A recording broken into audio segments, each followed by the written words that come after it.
Bu günlərin növbəti müsahibə dərsimizin sual-cavabı olacaq. Gəlin başlayaq bir-bir müəllimlər üzrə sual-cavablar və izahlar olacaq. Müəllimlər üzrə başlayaq. Başlayaq Günay müəllimə. Salam, axşamınız xeyir. Buyurun. Salam, axşamınız xeyir Günay müəllimə. Günay müəllimə, sizə ilk sualım olacaq. Bullying nədir? Bullying haqqında nə bilirsiniz? Video izahdan atıb. Bullying güclü şəxsin zəif şəxs üzərində təzyiq edir. Bullying müxtəlif cürə bullyinglər var. Fiziki bullying, şifahi bullying, sosial bullying, bir də kiberbullying. Fiziki bullying güc tətbiq etməkdir. Şifahi bullying sözlə olunan bullyingdir. Sosial bullying onu qrupdan uzaqlaşdırmaqdır. Kiberbullying isə sosial şəbəkədə olunan bullyingdir. Deməli, orada bir bullying növünü bəzilərində qeyd edək ki, məqsədli bullying var, məqsədsiz bullying də var. Bunu da yadınızdan çıxartmayın. Məqsədli bullying var, məqsədsiz bullying var, fiziki bullying var, qeyri-fiziki bullying var, verbal bullying var, qeyri-verbal bullying var, sosial bullying var, kiberbullying var. Deməli, bu onların növləridir. Bunları bir daha buradan təkrar etdik. Müəllimə düz deyir. Güclü şəxsin zəif şəxs üzərində davamlı şəkildə fiziki və psixoloji əzab vermədir. Müxtəlif səbəbləri ola bilər. Hər yerdə baş verə bilər bullying. Yəni, yalnız məktəblə əlaqəli deyil, hər yerdə baş verə bilər. Səbəbləri də müxtəlifdir. Geyiminə görə, ailə tərzinə görə, mənşəyinə görə, etnik qrupuna görə. Yəni, səbəblər müxtəlif ola bilər. Xarici görünüşünə görə bullying ola bilər. Günay müəllimə, valideynin məktəbə cəlb olmasına mane olan amillər hansılardır?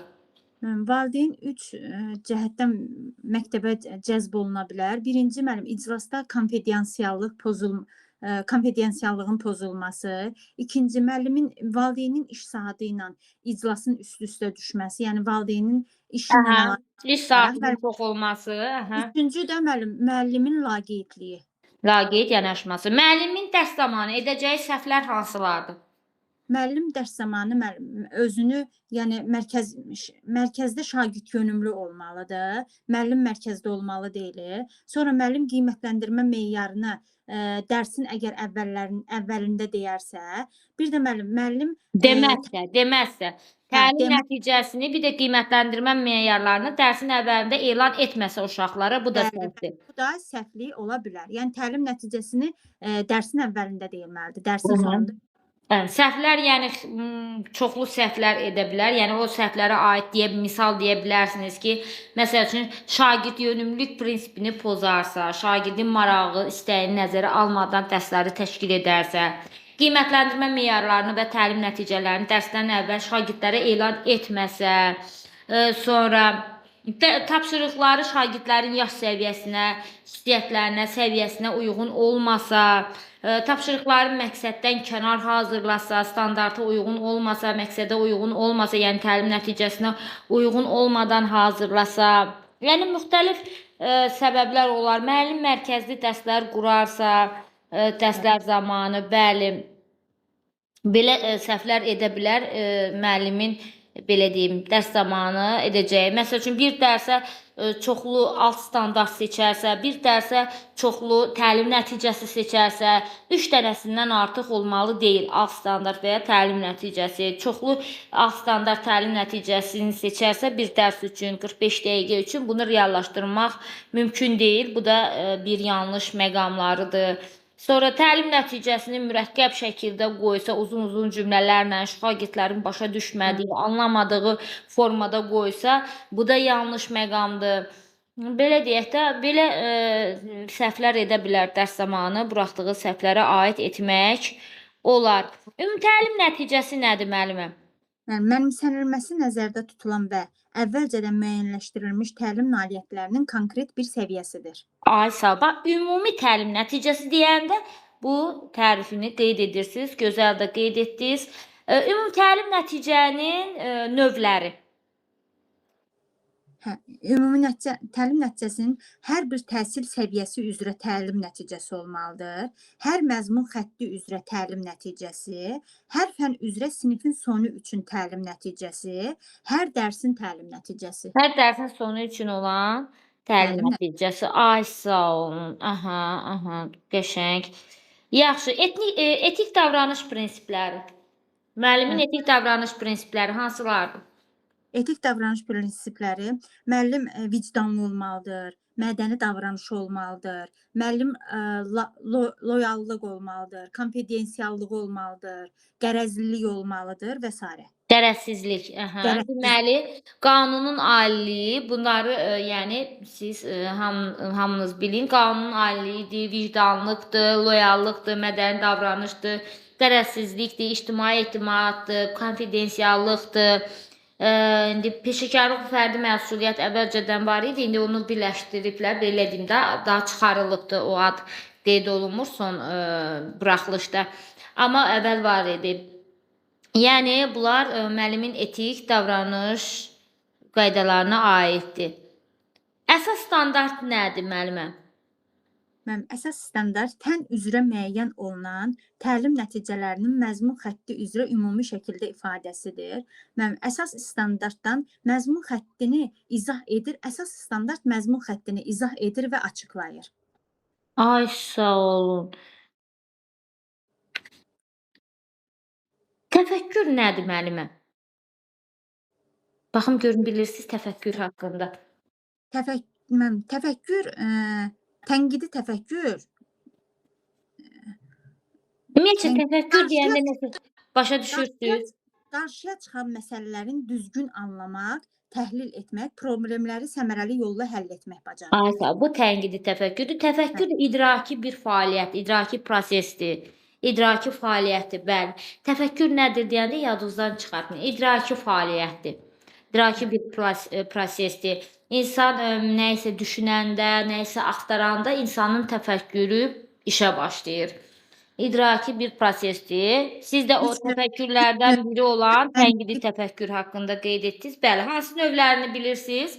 Məntiqi təfəkkür, tənqidi təfəkkür, yaradıcı təfəkkür. Aha, əsas məktəblərdə istifadə olunan bu 3 növdür. Bundan başqa yeni təfəkkür növləri də var.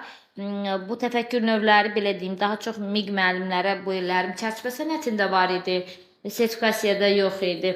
Abstrakt təfəkkür idi, reproduktiv təfəkkür idi, praktik təfəkkür idi. Yəni bunlar belə deyim, analitik təfəkkür idi, bəli. Bu növlər də var. Olmağına ən çox belə deyim, tənqidi, ən azından bunu yəni hər biriniz bilin. Təfəkkürün növlərinə aiddir. Onlar da aiddir. Bu hər biri aiddir təfəkkürün növlərinə. Yaradıcı, deməli məntiqi, tənqidi, yaradıcı təfəkkür növləridir. Müəllimə, bunları da qeyd edin. Alt standartın funksiyalarını da deyin. Alt standartın 4 funksiyası var. Təlimin məqsədinin dəqiq müəyyən olunması üçün etibarlı zəmin yaradır. Təlim strategiyalarını təmin edir. Təlimin interaktivliyini təmin edir. interaktivliyini təmin edir. Bir də təlimdə davamlı inkişafı təmin edir. Məzmunun, təlimin məzmununun davamlı inkişafı. Ay sağ olun. Müəllimə, bunları özünüz öyrənirsiniz də yəqin ki, əvvəlcədən eləmi? Ay sağ ol. PDF-lərdən Yaxşı eləyirsiniz, qəşəng. Oldu müəllimə, çox sağ olun Günay müəllimə. Keçək digər müəllim yoldaşımıza. Görürsünüz, Günay müəllim nətər məsuliyyətlə işə yanaşır. Çox xoşum gəlir, cavabları da sərbəst, aydın səslə qeyd edir. Nəzakət müəlliməmiz, sizdə vəziyyət necədir? Nəzakət müəllimə. Axşamınız xeyir. Axşamınız xeyir. Müəllimə, başlayaq mı sizi sual-cavaba? Başlayaq, amma tam deyə bilmərəm. Gəlin baxaq, psixoloji suallardan verək. Sinifinizdə pinti uşaq olarsa, nə edərsiniz? Necə iş apararsınız pinti uşaqla?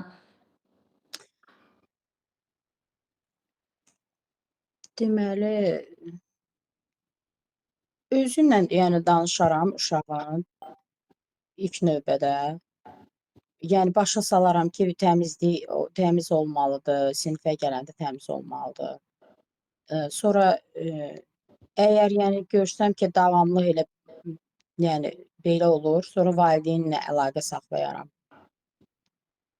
Hə, Valideynlə söhbət deməli, aparam. binti uşaq olarsa, səliqəsinə fikir verməyən uşaq olarsa, bu zaman biz, dərslərimizdə tez-tez, belə deyim də, təmizlik qaydalarına aid söhbət aça bilərik dərslərimizdə. Ümumi şəkildə, bu söhbətə, yer verə bilərik dərsimizdən 1-2 dəqiqə, 3 dəqiqə ayırıb, yəni belə söhbətlər apara bilərik. Təmizliyin insan sağlamlığı üçün necə vacib bir rol oynadığını onlara başa salmaq olar, yəni söhbət apararaq.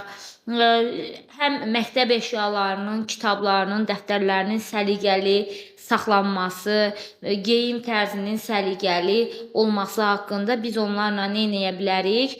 Söhbətlər apara bilərik. Bəli, ümumi şəkildə sinifdə hər bir müəllim, yəni bu haqqda söhbət apara bilər. Sonra belə deyək, görürsüz ki, yenə həmin uşaqda, belə deyim, özündə hər hansı bir dəyişiklik etməyibsə, onda həmin uşaqla fərdi şəkildə də söhbət apararsınız, onu başa salarsınız, ona məsləhət də verərsiniz, valideynə də məlumat verə bilərsiniz. Onu da qeyd edim ki, sinifdə müəllim özü də bir nümunədir. Bariz nümunələrdən biri müəllimin özüdür. Ona görə ilk növbədə müəllim özü təmizliyin hər bir qaydasına riayət etməlidir. Özü bir bariz nümunə olmalıdır. Şagirdlər də müəllimdən götürür hər şeyi, gözü belə deyim də qarşısında olan insan, belə müəllim şəxsi olaraq. Amma bununla yanaşı biz o həmin şagirdlərlə həm ümumi şəkildə söhbət də apara bilərik dərsimizdən ayıraraq 1-2-3 dəqiqəni, həm də həmin uşaqla da fərdi şəkildə də söhbət aparıb onu başa sala bilərik. Təmizliyin vacib olduğunu, sağlamlığa necə vacib rol oynadığı haqqında onu maarifləndirmək olar. Bax, belə cavab verə bilərsiniz. İki şagird arasında yaranan konflikti necə həll edərsiniz? Əvvəlki illərdə verilən sualdır. Bəli. Deməli, onların hər ikisini dinləyərəm, əvvəl olan problemlərini dinləyərəm. Sonra yəni hansı düzgün danışırsa, yəni sivil qaydada da elə bir onları biraz maarifləndirərəm. Sonra onların arasında elə bir ki, istəyərəm ki, bir empatiya yaransın da, yəni onları ikisini tək qoyaram ki, söhbət eləsinlər, yəni bir-biri ilə barışsınlar. Yəni hər kəs öz səhvini görsün və bir-biri ilə barışsın. Başa salaram ki, yəni konflikti, yəni özünüz davasını həll eləyin də, söhbət eləyərək həll edin.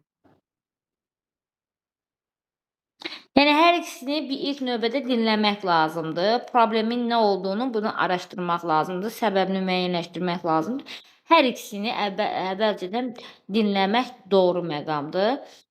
Yəni belə deyim də, onlar arasında həm də düz deyirsiniz, empatiya qurmaq lazımdır ki, bir-birlərini başa düşsünlər, belə konfliktlərin yaranmasının qarşısını almaqdan ötürü. Sonra da onu qeyd edim ki, şagirdlər arasında düzgün münasibət qurmaq üçün, münasibətin daha yaxşı olması üçün, bax bu məqamda siz Buskran strategiyanı da deyə bilərsiniz ki, Buskran strategiyadan da istifadə edərəm ki, şagirdlər arasında münasibət yaxşı olsun, şagirdlər bir-birini tanısınlar, bir-birinə inam hissi güclənsin, bir-birinin fikirlərini sərbəst şəkildə ifadə etməsini, təmin edən bir strategiyadır. Yəni, bu Buskran strategiyada şagirdlər arasında münasibəti tənzimləyən bir strategiyadır.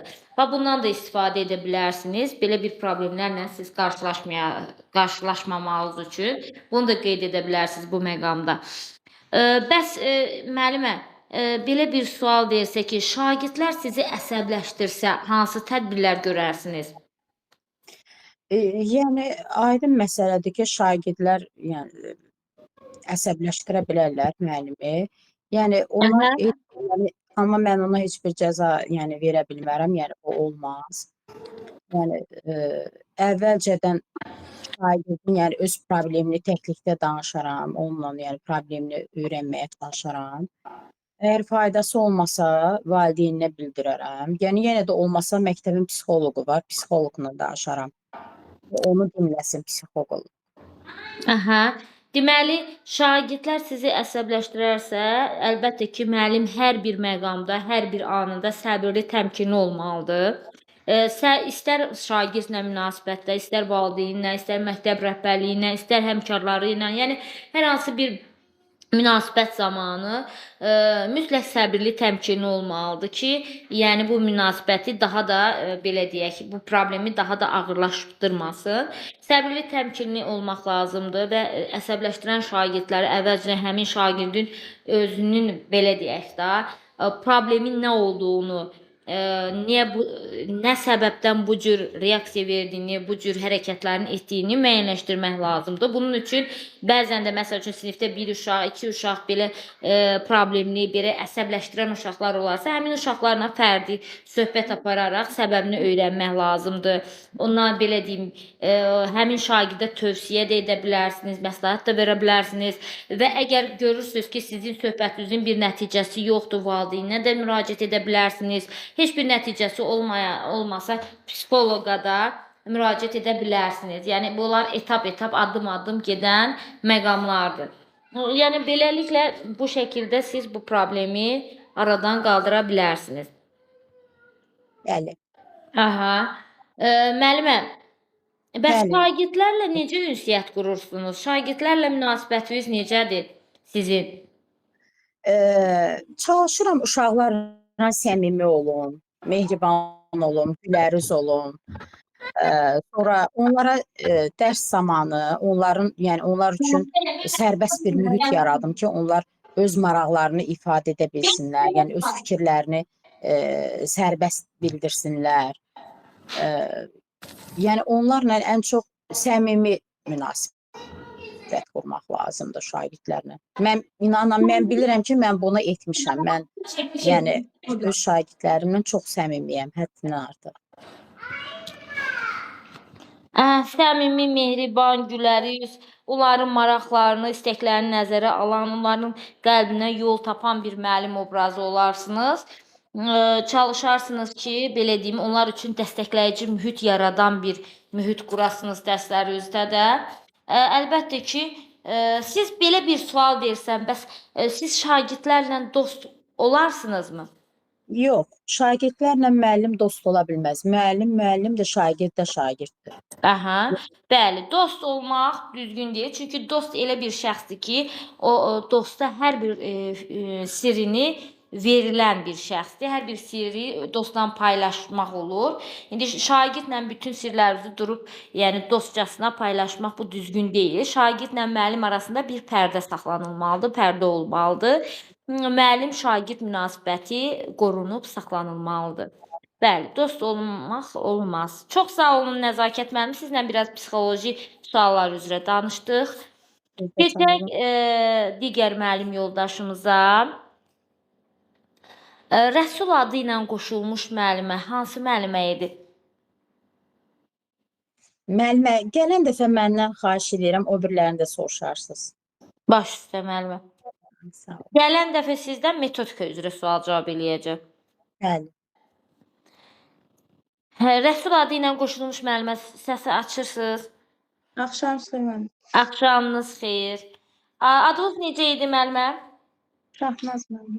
Şahnaz müəllimə, sinifinizdə saqqız çeynəyən uşaq olsa nə edərsiniz? Saqqız çeynəyən şagird. Bəli. İlk öncə bir müəllim olaraq həmin şagirdi, yəni sinif yoldaşlarının yanında, yəni necə deyim, bildirmədən şagirdə yaxınlaşaram və bunu necə deyim, sinifdə müəllim yanında olmaz. Bir də necə deyim, sinifdə yemək yemək, saqqız çeynəmək barədə 1-2 dəqiqəlik söhbət apararam. Maarifləndirici söhbət apararam. Əgər şagird yenə bunu davam edərsə, dərsdən sonra şagirdlə fərdi söhbət apararam ki, sinifdə saqqız çeynəmək, yemək yemək, başqa, yəni dərsdən əlavə işlərlə məşğul olmaq olmaz.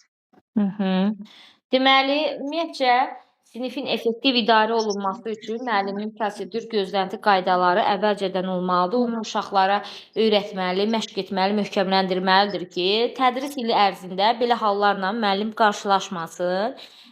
Bu da bir qaydadır. Əvvəlcədən şagirdlərə bunu siz bildirsəydiniz, onlarla birgə belə bir qayda qoysaq ki, sinifdə saqqız çeynəməsi ilə əlaqədar, necə özlərinin aparması ilə əlaqədar tədris ili ərzində belə hallarla qarşılaşmaq faizi az olar. Yəni də belə deyim də, yenə də belə bir qaydamız var, hər bir şey var. Yenə də belə bir halla qarşılaşsaz, onda nə etmək lazımdır? Ümumiyyətcə bayaqlarım gördünüzmü? Burada biz pinti uşaq olarsa necə iş aparırarsınız?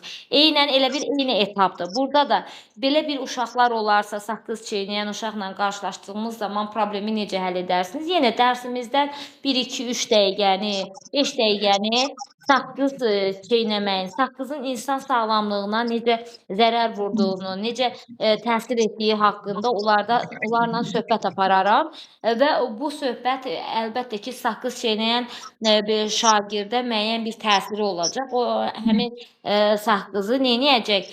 Söhbət nədən getdiyini biləcək və çıxaracaq. Əgər çıxartmasa, həmin uşaqla ümumiyyətcə bu hal yenə deyirəm, təkrar yenə də eyni uşaqda təkrarlanarsa, həmin şagirdlə fərdi də söhbət apara bilərsiniz, həmin şagirdi maarifləndirə bilərsiniz, valideyninə də məlumat verə bilərsiniz. Yəni, belə məsəl üçün bu cür etaplı suallarda daha çox belə ümumi şəkildə söhbətlər aparmaq, dərsimizdən 2-3 dəqiqəni ayırmaq daha doğrudur. Məsəl üçün, bəzən belə sualda verirlər, uşaqlara vətənpərvərlik hissini necə aşılayarsınız? Pinti uşaq olsa neyniyərsiniz? Saqqız çeynəyən uşaq olsa sizin dərsinizdə neyniyərsiniz? Bu zamanlar belə suallarda daha çox neyniyirik? Deməli, müəllimin bir vəzifəsi dərsini keçmək, təlim nəticəni reallaşdırmaq, real standartı reallaşdırmaq deyil. Müəllimin əlavə vəzifəsi, bunlarla fərdi söhbətlər aparmaq, onlarla tərbiyəvi söhbətlər aparmaq, onlarla belə deyək, bu cür vətənpərvərliyə aid söhbətlər aparmaq. Yəni bu cür də vəzifələrimiz də var. Yəni biz gələcəyə belə deyək də milli bəşəri dəyərləri formalaşmış bir şəxsiyyət yetişdiririk. Ona görə dərsimizdən 2-3 dəqiqəni neyə bilərik? Bu cür söhbətlərə yer ayıra bilərik. Ay sağ olun. Valideyn əgər sizin sinifinizdən şagirdi çıxartmaq istəsə, nə edərsiniz bu zaman? Sinifdən çıxartmaq istəsəm, Bəli. əgər valideyn dərs zamanı gəlirsə, yəni valideynə bildirərəm ki, yəni dərs zamanıdır, dərsi pozmaq olmaz. Ümumiyyətlə sinifdən, məktəbdən uşağı çıxartmaq istəyir. Valideynlə fərdi söhbət apararam, bunun səbəbini soruşaram, maraqlanaram ki, nə səbəbə görə şagirdi məktəbdən çıxarmaq istəyir. İndi ola bilər harasa köçüb gedirlər, məktəbdən xoşuna gəlmir, valideyn və yaxud da ki, özəl bir məktəbə aparır. Yəni fərdi şəkildə söhbət edərəm, səbəbini araşdırıram. Səbəbi, yəni necə deyim, valideynin öz şəxsi işi ilə, ailəsi ilə bağlıdırsa normal qarşılayıram. Yox, əgər müəllimlərlə, mənim özüm bir müəllim olaraq özümlə bağlıdır və yaxud rəhbərliklə bağlıdırsa, yəni bunu ətraflı öyrənərəm, maraqlanaram ki, yəni yanlış fikirdəsiz. Aha, deməli, müəllimə öz mövqeyini bildirdi, bəli. Əgər ailə vəziyyəti ilə əlaqədarsa, bu normaldır. Yəni yer dəyişmə, ailənin digər yerə köçməsi ilə əlaqədar uşağın da yəni digər məktəbə yer dəyişmə etməsi bu normal haldır. Digər məqamlarda bəli, biz onu həmin valideynlə söhbət aparmalıyıq, danışmalıyıq, səbəbini araşdırmalıyıq və məlumatlı olmalıyıq ki, bu işin belə deyək də səbəbi nədir? Niyə, nə səbəbdən şagirdi məktəbdən uzaqlaşdırmaq istəyir? Bəli, bu problemi danışaraq həll etmək olar. Mutizm nədir? Mutizm? Bəli. Bilmədim.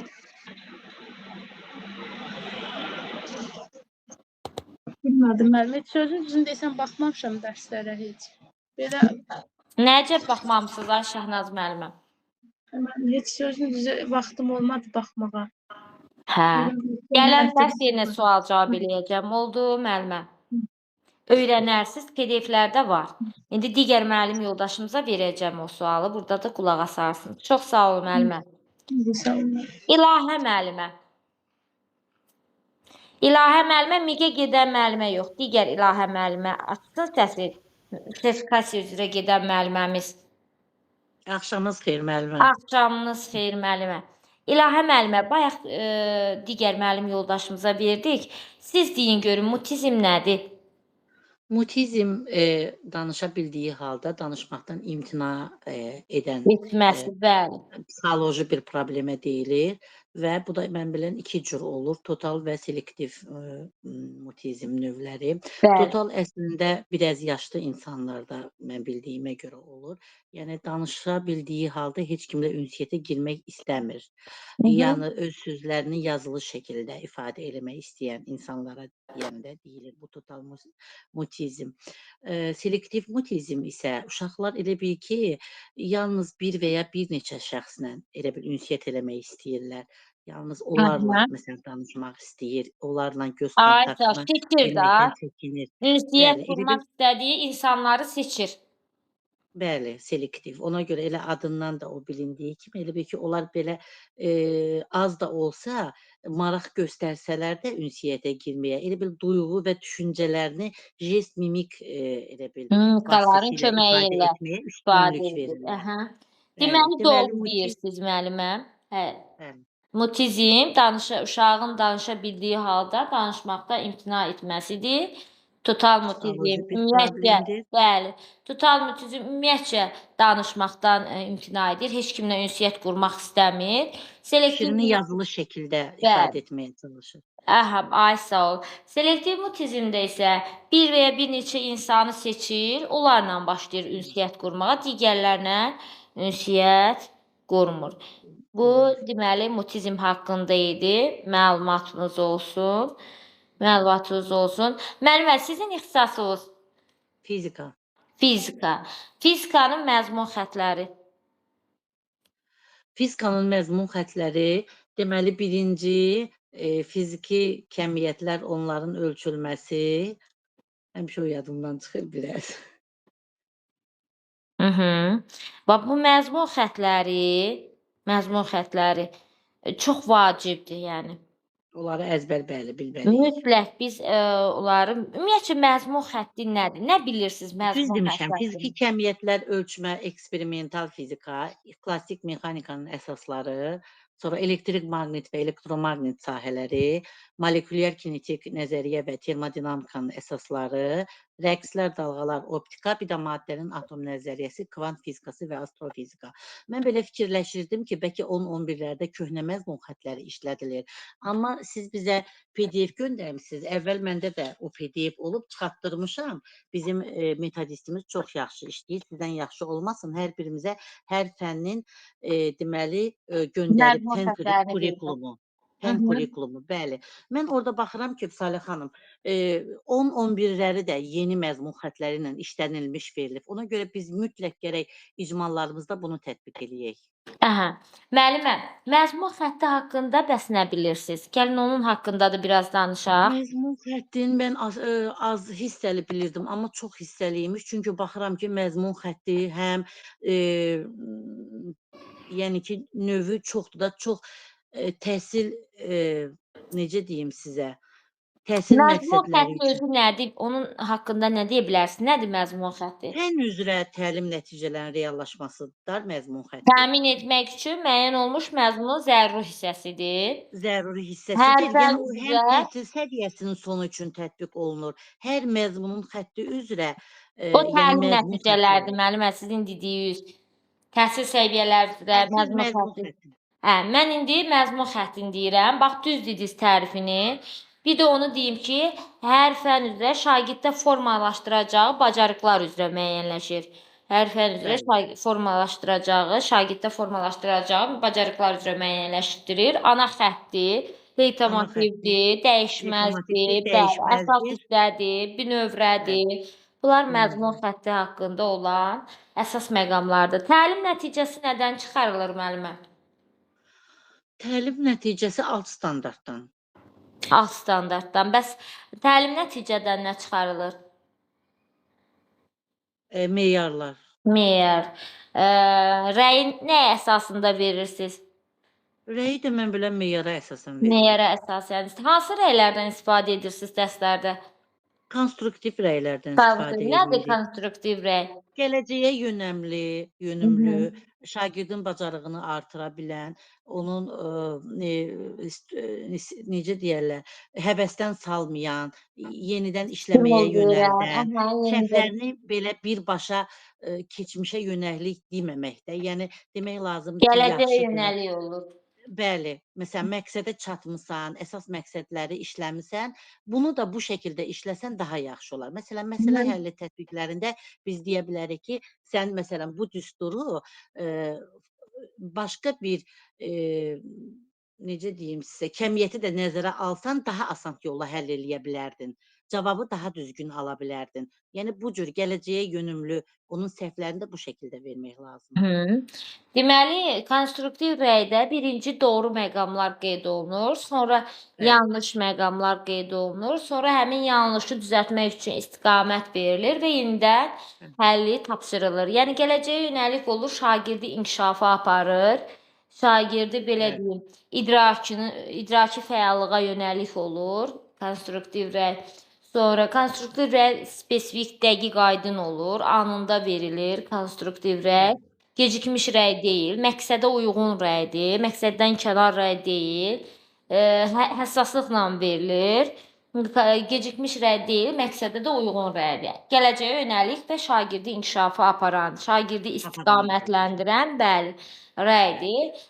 Bunlar belə deyim də, konstruktiv rəyə aid digər qrupda da söyləmişəm. Hər bir müəllim yoldaşımız növbəti dərsdə konstruktiv rəyə aid bir nümunə hazırlasın. Bir tapşırıq olaraq bunu qeyd edin. Gələn növbəti dərsdə soruşacağam hər bir müəllim yoldaşımızdan. Konstruktiv rəyə aid nümunə lazımdır. Çünki birdən sizə bir nümunə istəyər və əlinizdə hazır indidən əzbərləyib saxlasınız, daha yaxşı olar. Müəllimə, bəs ümumi təlim nəticəsi nədir? Bayaq müəllimə qeyd elədi. Baxım görüm siz bilirsinizmi? Ümumi təlim nəticəsi. Mənimsənilməsi nəzərdə tutulan, əvvəlcədən Bəli, müəyyənləşdirilmiş bəli. təlim nailiyyətinin konkret bir səviyyəsidir. Səviyyəsidir. Səviyyələrini deyə bilərsiniz, növlərini də. Səviyyələr təhsil səviyyəsinin sonu üçün olan təlim nəticəsi. Bunu soruşursunuz müəllimə. Bəli, bəli, növləri də belə deyim, hissələri. Hər məzmun xətti üzrə təlim nəticəsi bu məzmun xəttləri kimi gedir. Bəli. Sonra hər fənn üzrə sinifin sonu üçün bu alt standartdır. Və bir də hər dərs üçün biz eləyirik. Biz onu təlim məqsədi də adlandıra bilərik. Təlim nəticəsi. Deməli, təhsil səviyyələri üzrə ümumi təlim nəticələri var. O bütün fənləri əhatə edir. Məzmun xəttləri üzrə ümumi təlim nəticələri var. Sonra hər fənn üzrə sinifin sonu üçün. Buna bəzən illik hədəflər də deyilir. Bir il ərzini əhatə edir. Sinifin sonu üçün olan təlim nəticələri var. Bir də 1:45 dəqiqəni əhatə edən dərsin sonu üçün olan təlim nəticəsi var. Təlim məqsədi də deyə bilərik. Məqsədlə təlim nəticəsi eyni anlayışdır. Sadəcə məqsəd qarşıya qoyulan məqsəddir, nəticə isə sonda əldə olunandır. Bunu da yadınızdan çıxartmayın müəllimlər. Çox sağ olun İlahə müəllimə. Cavab verirsiniz. Yaxşıdır. Siz sağ olun. Çox sağ olun. Sağ olun müəllimə. Keçək digər müəllim yoldaşımıza. Sevinç müəllim. Sevinç müəllim. Sizə verdiyim axşamınız xeyir. Sizə verdiyim tapşırıqlardan verim də şəxsi üzə eləmi müəllimə? Sifdə o verdiklərinizdən müəllimə təqdim etməkdir. Bir də o təlim, diferensial təlim, nə bilim təlim. Verəcəm indi sualları bir-bir. Nəsə biraz zəifəm amma. Müəllimə, bax verilmiş tapşırıqlara baxın da 1-2 dəfə, 3 dəfə. Baxıram, valla baxıram müəllimə. Nəysə biraz göz qaldırıram. Əlinizdə olsun. Bax yazıram, gəlin qeyd aparıram. ili soruşum görüm ildən nə öyrənmisiniz. Bax bunu da vermişdim sizə. 2023-cü il nə illidir müəllimə? 2023-cü il deyəsən Heydər Əliyev ili idi. Bəli, Heydər Əliyev ili idi. 2020-ci il nə illidir? Könüllülər ili idi 2020-ci il. Könüllülər ili. 2026. 2026-cı il memarlıq və bir də şəhər salma və şəhər salma və memarlıq idi. Bəli, şəhər salma və memarlıq ili adlanır. Doğrudur. Şəhid müəllimlərdən hansıları tanıyırsınız? Onu da soruşaq. Şəhid müəllimlərindən biraz tanıdıqlarım Vüqar Vəliyevdir, Qoşqar Ömərovdur, Elgün Qoliyevdir, Tural Rəhimovdur. Bunlar yadımda qalır. Lap yaxşı. Müəllimə. Hə. Sonra sinifin effektiv idarə olunması üçün müəllimə nələr lazımdır? Nələri olmalıdır müəllimin? Nətər müəllimə? Sinifin effektiv idarə edilməsi üçün müəllimin nələri olmalıdır? Əsas məqamlar nədir? Əsas məqamları Gözlənti, bilmədim. qayda və prosedur. PDF-ə keçdik. Müəllimə, PDF-ə keçmişik. Ona görə indi PDF-dən sual veririk. PDF-i açıb baxmısınızmı içinə? Biraz baxmışam müəllimə. Deməli, sinifin effektiv idarə olunması üçün müəllimin gözləntisi, qayda və prosedurları olmalıdır. Yaxşı, müəllimə, siz qeyd edin görüm, valideynləri necə dərsə cəlb edir, məktəbə cəlb edirsiniz? Əsas məqamlar hansılardır? Müəllim necə olmalıdır? Valideynləri məktəbə cəlb etmək üçün, müəllimin valideyn arasında olan münasibəti möhkəmləndirmək üçün əsas diqqət edəcəyi məqamlar hansılardır? Müəllimə valideynlərlə günaşırı münasibətdə olmalıdır. Onlara uşaqlarının nailiyyətlərini mütəmadi olaraq qeyd edək. Mütəmadi olaraq əməkdaşlıq etməlidir. Ay sağ ol. Mütəmadi olaraq əməkdaşlıq etməlidir. Onlara şagirdlərin öz valideynlərə öz övladlarının haqqında yaxşı nəticələrindən, uğurlu nəticələrindən, onların təlim tərbiyəsindən yaxşı sözlər də belə demək lazımdır ki, valideyn dərs məktəbə cəlb olunsun da, valideyn iclaslarında yaxşı iştirak eləsinlər.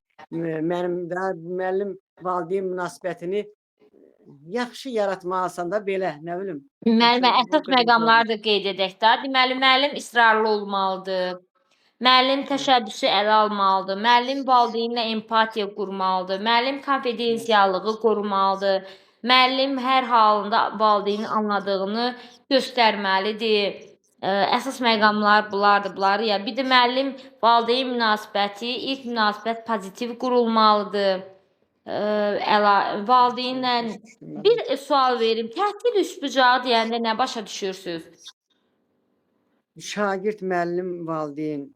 Bəli, şagird, müəllim, valideyn, şagird münasibəti, bəli. Bu üçlüyün birgə qarşılıqlı əməkdaşlığı əsasında qurulan, bəli, əlaqəsidir. Doğrudur müəllimə. Buzqıran strategiya nədir müəllimə? Müəllimə nə? Buzqıran strategiya. Uşaqlar arasında yaxşı münasibət yaratmaq. Yaxşı münasibətin yaratmasına kömək edir. Empatiya yaratmaq, uşaqları bir-birlərlə yaxşı ünsiyyətdə olmalıdırlar. Təmin edən bir üsuldur. Uşaqlar arasında bir-birini tanıtmasını təmin edən bir strategiyadır. Siz öz təqdim etməyinizi düzəltdiniz müəllimə? Bəli müəllimə, biraz düzəltdim deyim, əgər xoşunuz gələrsə belə davam edin. Səsləndirin görək. Aman bir söz deyim müəllimə. Bax, sizə yenə PDF açacağım. PDF-lərə biraz çox baxın. Az baxın. Görünür az baxırsınız. Biraz PDF-lərə müəllimə baxıram, vallah baxıram. Nəsə yaddaşımda çox zəif qalır. Yenə də gələn dərsdə də sual cavab bekar adamam. Nə iş görürəm ki, baxıram. Sadəcə zəifliyim var. Bilirəm ki, özüm də bilirəm bunu. İndi gəlin təqdim etməyə qulaq asaq. Mən Quliyeva Sevinç Nüsrəddin qızı 1968-ci ildə oktyabrın 11-də Bərdə rayonu Qardəmçi kəndində anadan olmuşam. 1985-ci il orta məktəbi bitirdikdən sonra təhsilimi davam etdirmək üçün 1989-cu ildə Gəncə Dövlət Pedaqoji İnstitutunun Ümumi Texnik Fənlər Fakültəsinə qəbul olmuşam. 90-cı ildə həmin institutu, Gəncə Dövlət Pedaqoji İnstitutunu qurtarmışam. Sonra 1994-cü ildə Bərdə rayonu Qardəmçi kəndində tam orta məktəbində müəllim kimi fəaliyyətə, texnologiya müəlliməsi kimi fəaliyyətə başlamışam. Müəllimlik fəaliyyətim 30 ili təşkil edir. Müəllimlik fəaliyyətim vaxtında, fəaliyyət göstərdiyim vaxtda Dövlət Təhsil Nazirliyi tərəfindən keçirilən kurikulum təlimində, özü oxu təlimlərində, kurslarda iştirak etmişəm. Sonra Elm və Təhsil Nazirliyi tərəfindən təsdiqlənmiş 2017-ci ildə Bərdə rayonunda diaqnostik qiymətləndirmə iştirak edərək 47 bal toplamışam. Sonra yenə sertifikasiya imtahanına qəbul olmuşam. Orada uğurlu nəticə əldə etmişəm. 40 bal toplamışam. Sonra bugün üçünsə müsahibə mərhələsində siz müsahibə götürənlərin qarşısında iştirak edirəm. İnanıram ki, bu mərhələdən də mərhələni uğurla başa vuraram. Sevimli işimiz şagirdlərimlə başa vuraram və sizə də çox təşəkkür edirəm vaxtınızı mənə sərf etdiyiniz üçün. Sizə də çox sağ ol deyirəm. Məni dinlədiyinizə görə. Müəllimə. Sonda deyirsiniz ki, diqqətinizə görə təşəkkür edirəm. Bir dənə onu qeyd edim ki, müəlliməsiyəm, texnologiya müəlliməsiyəm yox, texnologiya müəllimi kimi iş fəaliyyətimə başlamışam. Belə qeyd eləsəz daha yaxşı olar. Bir də sizin o təqdimatda sonra sözlərini aradan qaldırsaz daha yaxşı olar. Sonra deməyin. Bəli. Texnologiya müəllimi kimi iş fəaliyyətimə başlamışam. Müəllimlik fəaliyyətim 30 il təşkil edir. İşlədiyim dövr ərzində Elm və Təhsil Nazirliyinin təşkil etdiyi təlim və kurslarında iştirak etmişəm və sertifikatlara layiq görülmüşəm. Bu cür işlətsəz daha gözəl olar. Siz o təlim və kursların adlarını bilmirsinizsə, özünüzü çətinə salmayın. Elə siz dediyiniz kimi qəşəngdir müəllimə. Bəli. Elm və Təhsil Nazirliyi tərəfindən İndi təşkil müəllimə olunmuş. qulaq asın, mən bunu qayda alıram. Bunu bu cürdə sizə qaytaracağam. Siz onda təzədən baxanda o cümlələri o şəkildə də yazıb öz təqdimatınızı düzəldirsiniz. Deməli, Siz elə onu qeyd elərsiniz, mən düzəldərəm müəllimə. yaxşı. Ümumi şəkildə bu şəkildə mən deyən formada yazırsınız və sonra sözləri çıxardırsınız. Sonralara ehtiyac yoxdur. Qeyd edən zamanda özünüzü çaşdırmayın. Sərbəst, rahat şəkildə təqdim etməyinizi edin. Sonda da çox əlavə cümlələrə ehtiyac yoxdur. Diqqətinizə görə təşəkkür edirəm. Bunu deyəndə daha yaxşı olar. Sonda qeyd elədiniz bir sözdə deyimsə, bir cümləndə. Orada qeyd elədiniz ki, deməli, indi sertifikasiya imtahanından uğurlu nəticə əldə etmişəm. İndi də müsahibə mərhələsindəyəm. İnanıram ki, bu mərhələni də uğurla başa vurub, sevimli peşəmi, sevimli şagirdlərimlə davam etdirəcəm. Hələ siz davam etdirəcəksiniz. Siz orada elə eşitdim ki, davam etmişəmmi, nəsə başqa cür dediniz. Bax, bu cümləni... Yox, dedim ki, sevimli işimi bu mərhələdən də bu mərhələni də uğurla başa vuraram. Sevimli işimi, sevimli şagirdlərimlə başa vuraram. Başa vuraram mı? Davam etdirərəm. Belə qeyd eləsəz daha yaxşı olur. Deməli, sizin o yanlış məqamları hamısını səsdə qeyd elədik, yazdıq. Burada sizə qayıdacaq video izah, siz onu təzədən düzəldirsiniz. Oldu mu müəllimə? Başdır müəllimə. Sağ ol. Sizdə problem indi nə qalıb? Problem qalıb sizin PDF-lərə biraz vaxt ayırmağınız. İndi mən sizə əlavə PDF-lər göndərəcəm. Oca müəllimlərə çatdırmalısınız. Onları hazırlayıb... Şəxsimə atın ki, müəllimə, onları ayrı-ayrıqda... Yaxşı. Bugün atmışdım, indi növbətiləri də bugün ataram. Oldu Sevinç müəllimə. Çox sağ olun. Dərsə PDF-lərə vaxt çox ayırın. Biraz sual-cavabda yaxşı cavab verməyi bacarasınız siz də. Yaxşı müəllimə, siz sağ olun, yaxşı. Mən başım üstə. Sağ olun. Sağ olun. Keçək digər müəllim yoldaşımıza. Seymur adı ilə qoşulmuş müəllimə kim idi?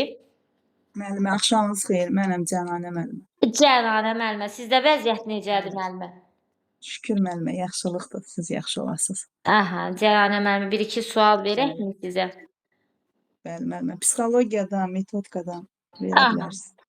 Yaxşı. Yaxşı müəllimə, sizə də verək sual. Belə bir sual verəcəm. Valideyn gəlib sizi, uşaqların qarşısında sizi əsəbləşdirsə, sizlə aqressiv danışsa, bu valideynlə necə iş apararsınız? İstəmərəm ki, müəllimə, bir şagird heç bir halda dərsdən yayınsın. Yəni, istəmərəm. Həmin vaxtı məktəbdən, yəni istəmərəm çıxartsın. Valideyn ilə söhbət apararam, onunla əməkdaşlıq qurmağa çalışaram. Nəyə görə bu qərarı gəldiyini öyrənərəm.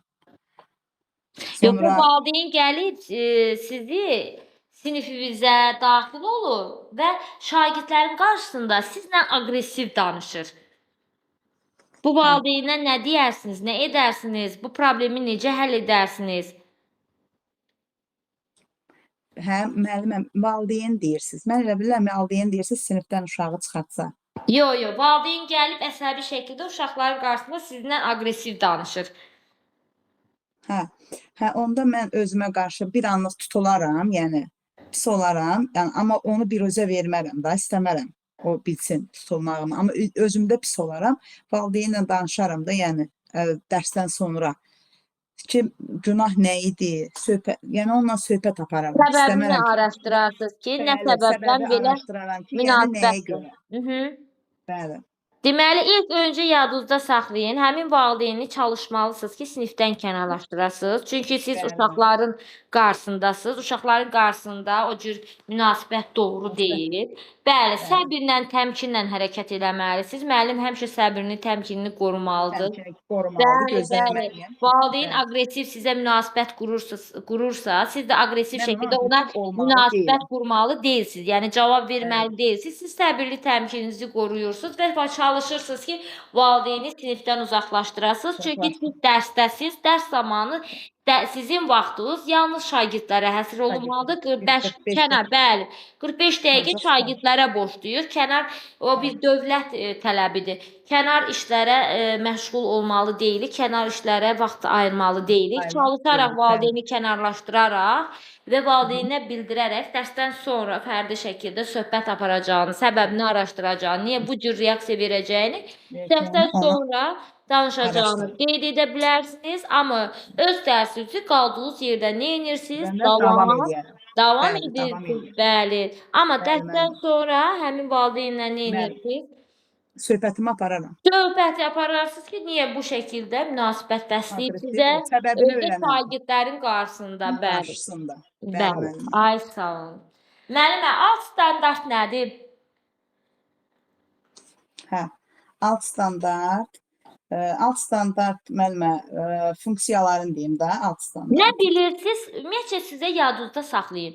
Birbaşa cavabı bilmirsinizsə, nə bilirsinizsə onun ətrafında cavab verin.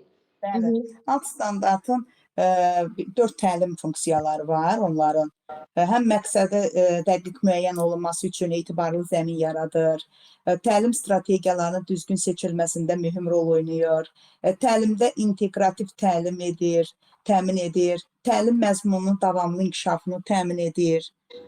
Bunlardır. Yəni o alt standart sinifdən sinifə, yəni ildən ilə dəyişir. Daimi dəyişir də alt standart. Hə, daim dəyişir, bəli.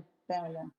Mhm. Daimi dəyişir alt Deməli, alt standart. standart nədir deyəndə də o bir məqamları qeyd etdiniz. Bunu da mən deyim. Alt standart şagirdlərin, təhsil Hə. alanların, yəni bilik bacarıq səviyyəsinə qoyulan Bacarıqların dövlət səviyyəsi. tələbidir. Bəli, bəli, onu bilirdim mən onu. Bax, bunu yadınızdan çıxartmayın. Şagirdlərin bilik bacarıq səviyyəsinə qoyulan dövlət tələbidir. Hə. Müəllimə, belə bir sual verim, görün bunu bilirsinizmi? Kompetensiya nədir? Hə. Bilirdim onu müəllimə. Kompetensiya nədir? Hə, Günay müəllimə əl qaldırıb. Gəlin Günay müəllimə səsləndirsin, görək kompetensiya nədirsə.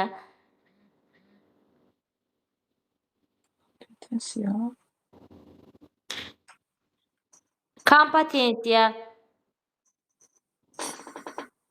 Deyim müəllimə. Müəllimə, kompetensiya insanın hər hansı bir işinin düzgün səmərəli görə bilməsidir. Kompetensiya səriştə deməkdir. Səriştə deməkdir. Bu versiya Günay müəllimin versiyası idi. Kompetensiya səriştə deməkdir. Mən bir şey soruşmaq üçün əlimi qaldırmışdım. Bayaq siz dediniz alt standart nədir? PDF-də məzmun standartı da alt standartdır müəllimə. Hə, məzmun standartı, alt standartın 2 növü var. Bir məzmun qarışdırdıq. Məzmun standartın 2 növü var. Bir alt standart, bir də əsas standart. Ümumiyyətlə standart deyəndə yadınızda çıxartmayın. Bilik bacarıq səviyyəsinə qoyulan bir dövlət tələbidir. Alt standart məzmun standartın bir növüdür. Başa düşdünüz? Eyni idi tərifləri. Ona görə dedim dəqiqləşdir. Yaxşı elədiniz. Bunun standartları eyni bir şeydir. Ümumiyyətcə standart özünü, bütün standart, istəyir məzmun standart olsun, istəyir alt standart olsun, istəyir əsas standart olsun, hər birinin iki hissəsi var. Bilik hissə, fəaliyyət hissə. Məzmun standartının iki növü var. Əsas standart, alt standart. Bunu belə yadınızda saxlayın. Əsas standart mənim fənlər üzrə müəyyən olan təlim nəticələrinin məzmun xətti üzrə ümumi şəkildə ifadə Ay, edilməkdə. sağ ol, bəli. Mən elə yadımda saxlamışam. Aha, doğrudur. Ümumi standartda şagird və Əsas bilik standartı bacarıqlarını. nəyi izah edir, açıqlayır? Nədəki fəaliyyətin istiqamətini müəyyənləşdirir? Əsas standart. Məzmun Əsas- xətti üzrə, Məzmun bəli. xəttini, müəllimə, məzmun xəttini. Ay, sağ ol, bəli. Əsas standart neçə rəqəmlə ifadə olunur? 4. Əsas standart. Ay, 2. 3 ay müəllimə, 3. 3 rəqəmli. 2 də əsas standart. Müəllim, 2 rəqəmli. Hə, əsas standart, məzmun standart. Bir İki- məzmun standartlardır, 2 əsas, 3 də alt standart. 3 də alt standart. 1, bəli, məzmun xəttinin rəqəmidir, bir rəqəmlə ifadə olunur. 2 dənə əsas standart 2 rəqəmlə ifadə olunur. 3 rəqəmli alt standart. Yəni 3 rəqəm görürsünüzsə bu alt standart. 2 dənə rəqəm görürsünüzsə bu əsas standartdır. Bir rəqəmlə ifadə olunubsa bu məzmun xəttidir. Bunu da yadınızdan çıxartmayın. Müəllimə, sizin ixtisasınız hansı fəndir? Tarix, Hə, tarixi məzmun xəttlərini bilirsiniz yəqin ki. bəli, məkan, zaman, dövlət, şəxsiyyət, mədəniyyət. Tarixi zaman və məkan, Dövlət, şəxsiyyət, dövlət, mədəniyyət. şəxsiyyət, mədəniyyət. Tarixi Bəli. zaman və məkan bir yerdə gedir deyəsən. Bir yerdə, hə, indi bir yerdə gedir, bu Aha. ildən deyək. Bunu da soruşduq. Oldu müəllimə, çox sağ olun. Siz sağ Cəlalə olun, müəllimə. Siz sağ olun müəllimə, buyurun. Sağ ol. Keçək digər müəllim yoldaşlarımızdan kim qalıbsa, baxaq görək. Hə, Səidə müəllimə, MİQ-ə gedən müəllimə yox, digər Səidə müəllimə. Axşamınız xeyir müəllimə. Axşamınız xeyir müəllimə, necədir vəziyyət? Yaxşıdır, çox sağ olun. Aha. Təşəkkür edirəm. Hə, Səidə müəllimə də güclü müəllimlərimizdəndir. Əvvəlki qruplarda görmüşdüm müəllimə, sizi yaxşı cavablar verirsiniz. Müəllimə, sizdə hansı fənn idi? Tarix fəni. Hə, sizdə də tarix. Tarixçilərimiz var maşallah. Hə, müəllimə, gəlin baxaq görək. Sizdə suallardan necə cavab verəcəksiniz? Sizə verək planlaşdırma haqqında. Geriyə planlama nədir müəllimə? Görüm yadınızdadır. Yadımda Planlaşdırmanın növləri. Ümumiyyətcə nə bilirsinizsə onu qeyd edin planlaşdırma haqqında. Planlaşdırmanın 2 növü var. Aha. İllik, perspektiv, cari planlaşdırmadır. İllik Planlaşdırmanın müəllimə, illik planlaşdırmanın digər adı nədir? perspektiv, Bəs gündəlik planlaşdırmanın digər adı? cari. Cari planlaşdırma. Aha, sonra İllik planlaşdırma müəllimin bir akademik il ərzində tədrisin təşkilə bağlı məqsədləri özünə əks etdirən sənəddir. fəaliyyətləri özündə əks etdirən sənəddir. Aha. İllik planlaşdırmanı hazırlamaqla müəllim il ərzində hansı zaman aralığında hansı ad standartlarına reallaşdıracağını, hansı mövzuları keçəcəyini, Ay, sağ ol. tədrisi necə təşkil edəcəyini, qiymətləndirməni necə aparacağını, hansı resurslardan istifadə edəcəyini müəyyənləşdirir. Elə bil ki, planlaşdırmada birinci standart, tədris vahidi, mövzu, inteqrasiya, resurs, qiymətləndirmə, saat, tarix qeyd Tarix, olunur. İllik planlaşdırmaya daxil olan İllik planlaşdırmada məqamlardır. diaqnostik qiymətləndirmə, bir də ki, kiçik summativ qiymətləndirmə qeyd olunur. Çünki böyük summativ qiymətləndirmə məktəb rəhbərliyi tərəfindən təyin olduğuna görə o qeyd olunmur tarixdə. Gündəlik planlaşdırma isə bir dərs günü ərzində müəllimin görəcək işləri əvvəlcədən məqsədini, məzmunu, metod, vaxtını nəzərə alaraq sistemləşdirici şəkildə müəyyənləşdirir müəllim burada. Bir də Gündəlik, onu yadınızda saxlayın. Gündəlik planlaşdırma müəllim üçün bələdçi rolunu oynayır, yol xəritəsidir. Yox, bir də formatik qiymətləndirmədən istifadə olunur. Gündəlik danışmada Aha. formatik qiymətləndirmə istifadə olunur. Çünki formativ qiymətləndirmə mütəmadi şəkildə aparılır. Yəni gündəlik aparılır. Müəllim üçün düzdür, bələdçi rolunu oynayır. Bir də ki, burada müəllim gündəlik planlaşdırmada təlim nəticələrinə görə qiymətləndirmə meyarları və öyrənmə fəaliyyətini müəyyən olunur.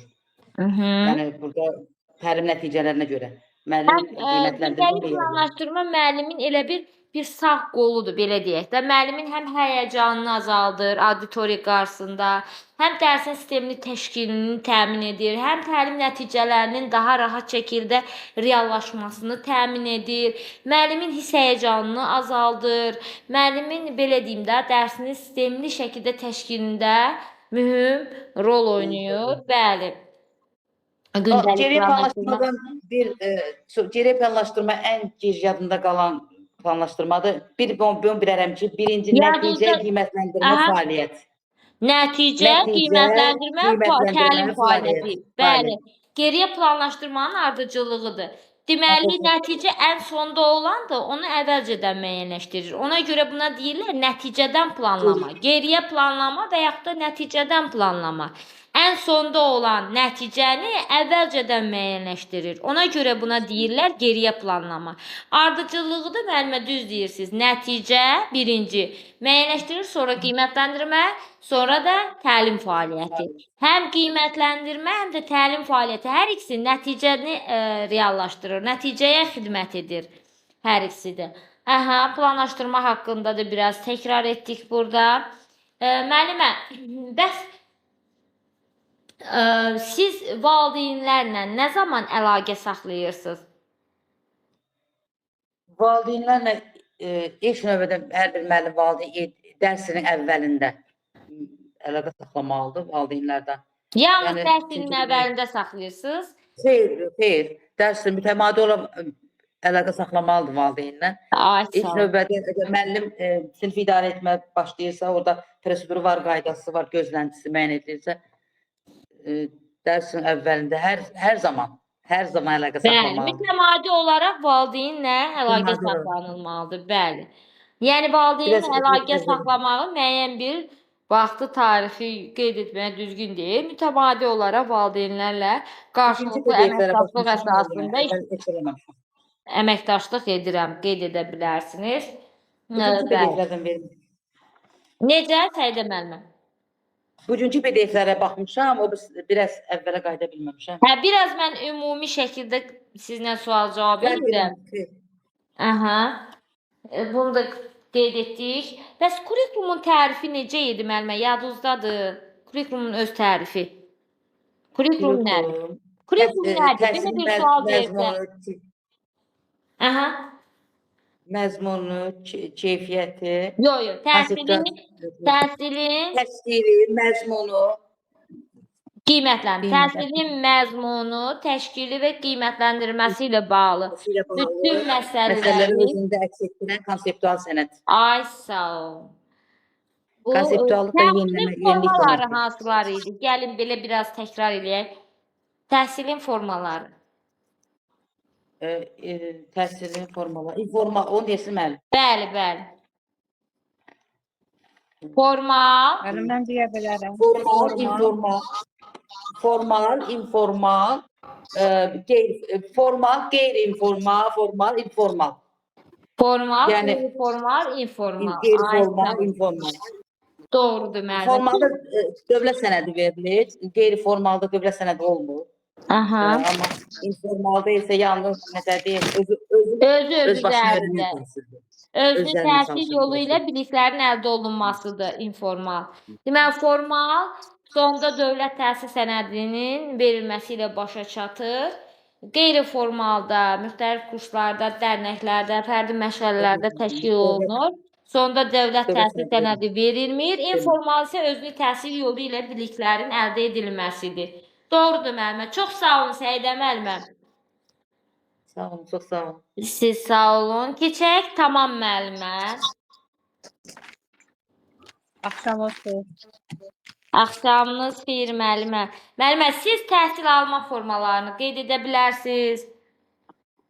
Təhsil alma formaları əyani, qiyabi, distant, məsafə, buna məsafədən də deyilir. Bəli. Ondan sonra sərbəst təhsil var. Sonra Evdə təhsil. evdə təhsil, bir də xəstələndə Stasionar təhsil. stasionar təhsil. Deməli, evdə təhsil, fərdi təhsil, bir də stasionar təhsil. 7 dənə təhsil alma forması var. 4-ü əsasdır, 3-ü əlavədir. 4-ünü də müəllimə, 7-sini də qeyd elədi. Tamam müəllimə. Bəs inteqrasiya nə idi? Müəllimə, təkrar eləyərdiniz də o təhsil alma formalarını bir dənə İnteqrasiya deyərdiniz. əlaqə deməkdir. İnteqrasiya deməli əsasən növləri 3 növ var. Fən daxili, fənlər arası, fən üstü. Fən daxili özü də 2 yerə bölünür. Şaquli və üfüqi. Eyni sinif olanda üfüqidir. Siniflər arası olanda isə şaqulidir. Fənlər arası adından məlum olduğu kimi bir neçə fənin əlaqələndirilməsidir. Fən üstü isə həyatla əlaqələndirilmədir. Ay, sağ olun. Sevinç müəllimə, bax təkrar eləyirəm. Təhsil alma formaları 7 dənədir. 4-ü əsasdır, 3-ü əlavədir. Əsaslar hansılardır? Əyani təhsil, qiyabi təhsil, distant təhsil, eksternat, yəni sərbəst təhsil. Əlavələr 3 dənədir. Bunlar fərdi təhsil, evdə təhsil, stasionar təhsil alma formalarıdır. Yenə deyirəm müəllimlər, narahat olmayın. Siz təkrar bu videoya baxanda hər şey burada olacaq. Təkrar eşidəcəksiniz. Bir dənə sizdən Yaxşı, tələb müəllim. nə olunur? Buna təkrar oturub baxasınız. Baş üstə. Tamam müəllimə. Bəli. Məktəb daxili qiymətləndirmənin neçə növü var? Məktəb daxili qiymətləndirmənin 3 növü var. Deməli, diaqnostik, summativ, bir də formativ. Qiymətləndirmənin neçə növü var? Deməli, qiymətləndirmənin 4 növü var. Beynəlxalq qiymətləndirmə, milli qiymətləndirmə, yekun qiymətləndirmə, məktəb daxili qiymətləndirmə. Hansı qiymətləndirmə differensial təlimi təmin edir? O diaqnostik qiymətləndirmə differensial təlimi təmin edir. Ay, sağ olun. Diaqnostik Hansı qiymətləndirmə. qiymətləndirmə şagird fəaliyyətlərinin izlənməsini təmin edir? Formativ qiymətləndirmə. Hansı qiymətləndirmə ilkin qiymətləndirmədir? O da diaqnostik Diaqnostik qiymətləndirmə. qiymətləndirmə. Aha. Hansı qiymətləndirmə məzmun standartlarının mənimsənməsini ölçən qiymətləndirmədir? O summativ qiymətləndirmədir. Ay, sağ olun. Yekun qiymətləndirmə hansı qiymətləndirmədir? Yekun qiymətləndirmə əsasən ümumi təhsil məktəblərində 9-cu 11-ci siniflərdə aparılan qiymətləndirmədir. Buraxılış imtahanlarının aparılması. Bəli, buraxılış imtahanlarında aparılan. Keyfiyyət dəyişikliklərini müəyyənləşdirmək üçün aparılan qiymətləndirmə hansı qiymətləndirmədir? Keyfiyyət dəyişiklikləri. Bəli. 3-5 ildən bir aparılır. O əsasən beynəlxalq Yox, beynəlxalqda milli qiymətləndirmə. Milli qiymətləndirmə. Bəs beynəlxalq qiymətləndirmə necə idi? beynəlxalq qiymətləndirmə, yəni ölkələr daxilində aparılan qiymətləndirmədir. Müqayisə aparmaq üçün, digər ölkələrlə müqayisə aparmaq üçün, mövcud vəziyyəti müəyyənləşdirmək üçün, mövcud problemləri müəyyənləşdirmək üçün və digər ölkələrlə müqayisələr aparmaq üçün 3-5 ildən bir təkrarən aparılan qiymətləndirmə beynəlxalq qiymətləndirmədir. Beynəlxalq qiymətləndirməni aparan Azərbaycanda beynəlxalq qiymətləndirməni aparmaq üçün hansı proqramlardan istifadə olunur? Smart proqramdan. Smart planlama texnikasıdır. İndi gəlin proqramları da deyək. Sizə bunları niyə deyirəm? Çünki siz əvvəlki qrupdasınız da, bilirəm. Bunları keçmişik sizdən. Ona görə sizə bu sualları verirəm. Deməli, hansı proqramlardır bu? Temis, Prilis, Pisa. Timis, Prilis, Pizza proqramları. 3 proqram əsasında həyata keçirilir. Oldu, tamam müəllimə, yaxşı cavab verirsiniz verməyinə.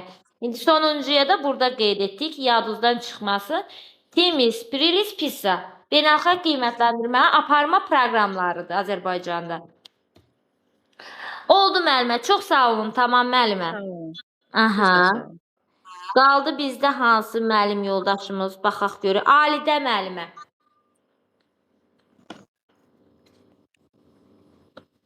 Alidə müəllimə, sual cavab eləyək sizi. Alidə müəllimədən səs çıxmadı.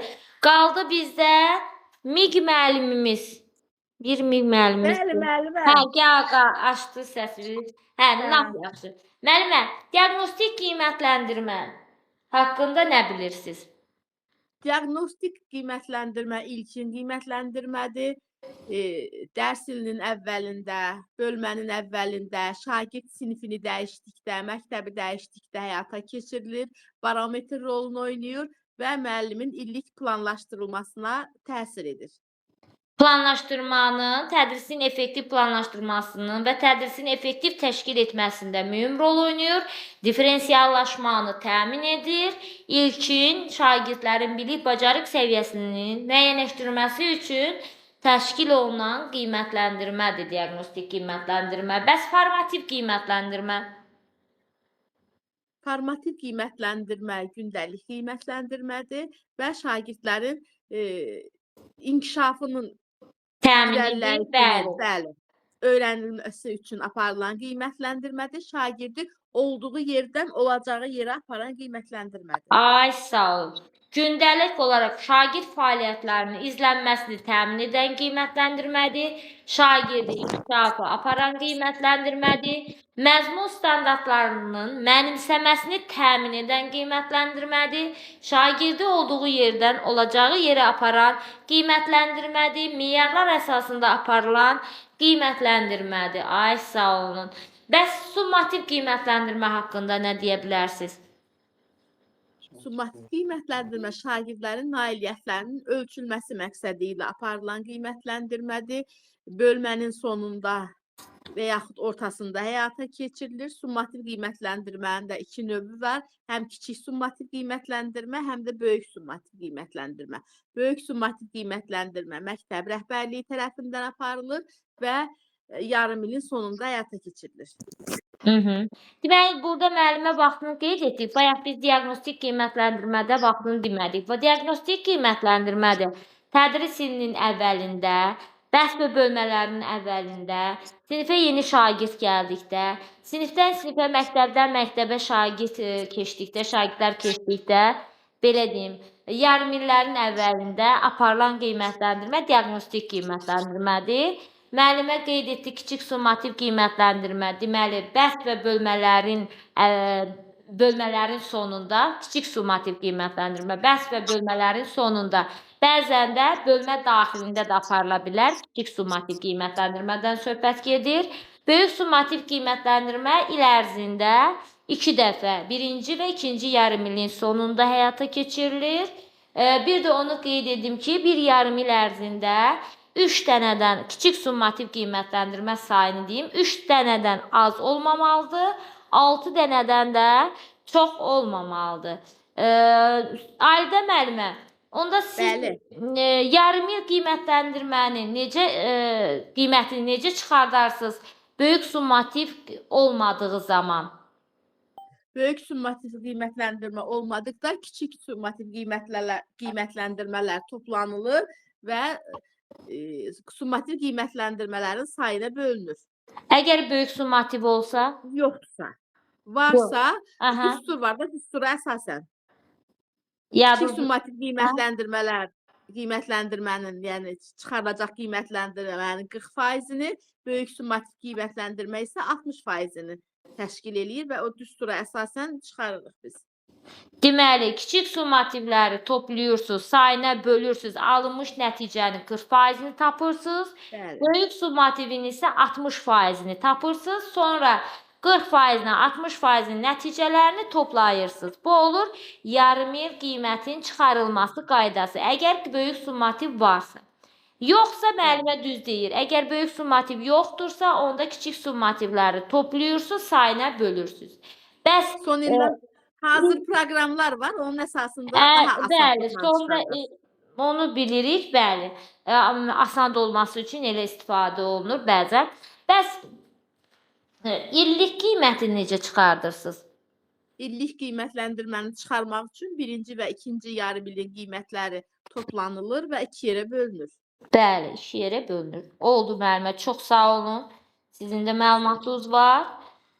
Halidə müəllimədən də soruşduq. Şöyle müəllimə, siz də sual cavab eləyəkmi? Axşamı sevməm. Axşamınız xeyir. Sizdə necədir vəziyyət? Nə bilim, təkrarlamışam. Göz qulaqlarım var. Gəl, Sağ olun. baxaq müəllimə, sizi fənniniz texnologiyadır deyəsən, eləmi? Məzmun xətlərini deyək birinci. Məzmun xətləri bizdə emal texnologiyaları, texniki elementlər, məişət mədəniyyəti, qrafik. Aha. Yaxşı müəllimə, biz bayaqda qiymətləndirmə haqqında da qeyd etdik. Siz qiymətləndirmənin bal sistemini deyə bilərsinizmi? Bal sistemi. Hansındadır o bal qiymət, hansı qiymətləndirməyə aiddir? Hə, kiçik summativ, böyük summativ qiymətləndirmə. Aha, summativ qiymətləndirməyə aiddir, ümumi deyək. Yaxşı, o bal aralığını qeyd edə bilərsinizmi? Hansı qiymətlə ifadə olunur? 30 daxil olmaqla, yəni toplayırsa ki, 2 qiyməti alır. Şagirdə 30 da 60-a dək olan qiyməti 3-dür. Şagirdin 60 da daxil olmaqla 80-ə dək olan balı 60 daxil deyil ora. 60 daxil deyil. 60 daxil olan 60-dan 80-ə dək, 80-ə dək. 80 daxil olmaqla 4-dür. Şagirdin 80-dən 100-ə qədər olan balı 100 daxil olmaqla 5-dir. Deməli 30 daxildir 2-yə, 60 daxildir 3 qiymətinə, 80 daxildir 4 qiymətinə, 100 də 5 qiymətinə daxildir. Müəllimə, hansı qiymətləndirmə meyarlar əsasında aparılır? Formativ qiymətləndirmə. Hansı qiymətləndirmə gündəlik olaraq şagird fəaliyyətinin izlənməsini təmin edir? Formativ qiymətləndirmə. Formativ qiymətləndirmə. Hansı qiymətləndirmə ilkin qiymətləndirmədir? Diaqnostik qiymətləndirmə. Diaqnostik qiymətləndirmə. Hansı qiymətləndirmə bəhs və bölmələrin sonunda həyata keçirilir? Böyük summativ, Kiçik summativ qiymətləndirmə. Hansı qiymətləndirmə yarım illərin sonunda keçirilir? Böyük summativ Böyük summativ qiymət. Qiymətləndirmənin prinsipləri hansılardır?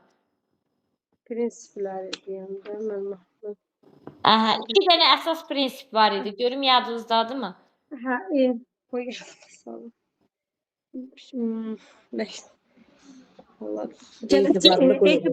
Etibarlıq, mənim onu deyirsiniz, etibarlıq. Biri etibarlıq, biri də uyğunluq. Uyğunluq prinsipi. Bəli, etibarlıq və uyğunluq prinsipi. Çox sağ olun Şöylə müəllimə. Sizi də sual cavab elədik, sizin də söz verdik. Keçək, bir dənə müəllimimiz qalıbdı. İlahə müəllimə, Miq müəllimimiz. Axşamınız. Axşamınız xeyir müəllimə. İlahə müəllimə, siz mənə etibarlıq və uyğunluq prinsipləri haqqında nə deyə bilərsiniz? Aha, uyğunluq prinsipi odur ki, qiymətləndirmədə, yəni qiymətləndirmə dərsə, mövzuya uyğun olmalıdır. Mövzudan kənara, ümumi təlim nəticəsindən kənara çıxmamalıdır. Ona həyata keçirilməlidir. Etibarlılıq o deməkdir ki, yəni şagirdin qiyməti, yəni davamlı, yəni əgər məsələn birinci summativ qiymətləndirmədə şagird məsələn 80 bal və ya 81 bal alırsa, növbəti summativ qiymətləndirmədə aşağı bal alarsa, artıq burada etibarlılıq prinsipi pozulmuş olur. Deməli, uyğunluq prinsipi o deməkdir ki, tədris planında nə tədris etmişiksə, hansı bilik bacarıqları şagirdlərə öyrətmişiksə, yəni tədris etmişiksə, hansı təlim nəticələri reallaşdırmışıqsa, Vereceğiniz sual ve tapşırıklar onlardan kənara çıxmalı deyil. Keçirilməmiş mövzudan summativə, keçirilməmiş bölmədən summativə sual və tapşırıq salınmaq uyğunluq prinsipinin pozulması deməkdir. Hansı bölməni keçmişsinizsə, hansı mövzuları keçmişsinizsə, bölmə ərzində hər mövzuya aid, belə deyim də, hər mövzuya bir sual aid etməklə sual və tapşırıqlar həyata keçirilməlidir. Və yaxud da bölmə ərzində tutalım ki, bir mövzudan salır müəllim 5-6 dənə sual, o biri mövzular tərəfə heç baxmır. Və bu da düzgün deyil ha. Bölmə ərzinin bütün məqamları orada hər bir sualda əks olunmalıdır. Uyğunluq prinsipi planlaşdırmaya əsasən nəyi tədris etmişiksə, ona aid sual tapşırıqlar qurulmalıdır. Etibarlıqda isə nəticələrin üst-üstə düşməsidir. Nəticələrin üst-üstə düşməsi etibarlıq prinsipidir. Yəni bir bölmədə summativ nə olur?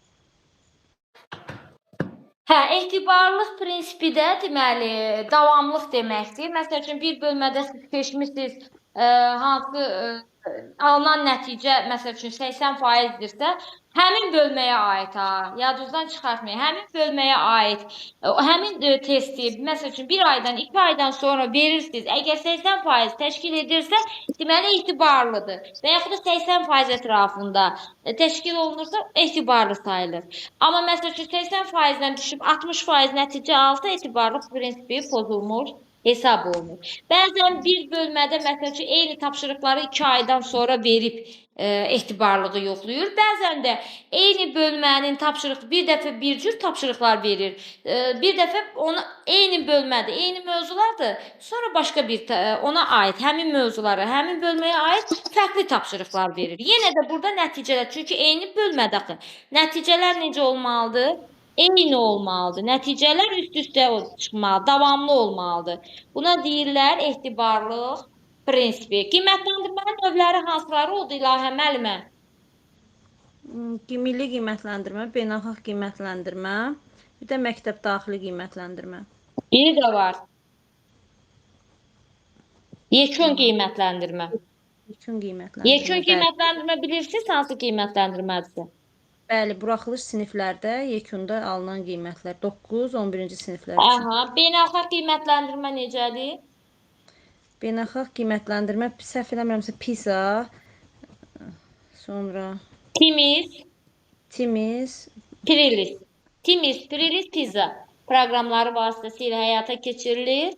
Mövcud vəziyyəti müəyyənləşdirmək üçün, hər hansı bir problemləri müəyyənləşdirmək üçün, digər ölkələrlə müqayisələr aparmaq üçün təşkil olunur və həm problemlər varsa, həmin problemlərin həlli təmin etmək üçün təşkil olunur. Mən idi müəllimə səhv eləmirəmsə elə. 3 ildən bir həyata keçirilir. Bəs keyfiyyət dəyişiklikləri müəyyənləşdirmək üçün hansı qiymətləndirmədir? Keyfiyyət, Bəli. o formativ olar da. Yox. Keyfiyyət dəyişikliklərini yoxlamaq üçün milli qiymətləndirmədir. Mən bayaqlarım sizə metodikadan digər məqamların hamısını sual-cavab elədim. Bayaqki qrupda. Sizi mən köməkli məqsədi ilə qruplara salmışam ki, siz bu yaxınlarda neyəcəksiniz? İmtahana gedəcəksiniz. Bu məqsədlə sizi digər qrupda neynədik biz? Sual-cavab elədik digər məqamlar. Amma qiymətləndirməni sual-cavab eləmədim. İndi burada qiymətləndirməni istədim sual-cavab eləyim. Görürəm ki, qiymətləndirmədə biraz boşluqlarımız var. Onları aradan qaldırmaq lazımdır. Oldu müəllimə? Oldu müəllimə. Diaqnostik, formativ, summativ haqqında bilirsinizmi? Bəli, diaqnostik qiymətləndirmə dərs ilinin əvvəli aparılır. Şagird sinifdən sinifə keçən zaman, məktəbini dəyişən zaman aparılır ki, müəllim yəni onun şagirdin nəyə qadir olduğu, ilkin bilik və bacarıq səviyyəsini yoxlamaq üçün həmin o diaqnostik qiymətləndirmə aparılır. Sonra formativ qiymətləndirmə isə yəni gündəlik həyata keçirilir. Formativ qiymətləndirmədə, yəni şagird bir dərs boyu, dərsin sonunda nə əldə etdiyi, hansı bilik və bacarığı yiyələndiyinin göstəricisidir. Ümumiyyətcə qiymətləndirmə də meyarlar əsasında aparılır. İstər formativ, Formativ qiymətləndirmədə daha çox meyarlar əsasında aparılır. Summativ qiymətləndirmə nədir bəs? Summativ qiymətləndirmə özü kiçik summativ qiymətləndirmə və böyük summativ qiymətləndirmə növləri vardır. Kiçik summativ qiymətləndirmə bölmənin sonu aparılır. Yəni hər bölmənin sonunda yəni bal qiymətlə göstərilir. Böyük summativ qiymətləndirmə isə birinci və ikinci yarım ilin sonunda aparılır. Deməli, məzmun standartlarının ölçülməsini təmin edən qiymətləndirmə summativdir. Məzmun standartlarını təmin edən, mənimsəməsini təmin edən qiymətləndirmə isə formativ qiymətləndirmədir. Summativdə yadınızda saxlayın, summa ölçmək deməkdir.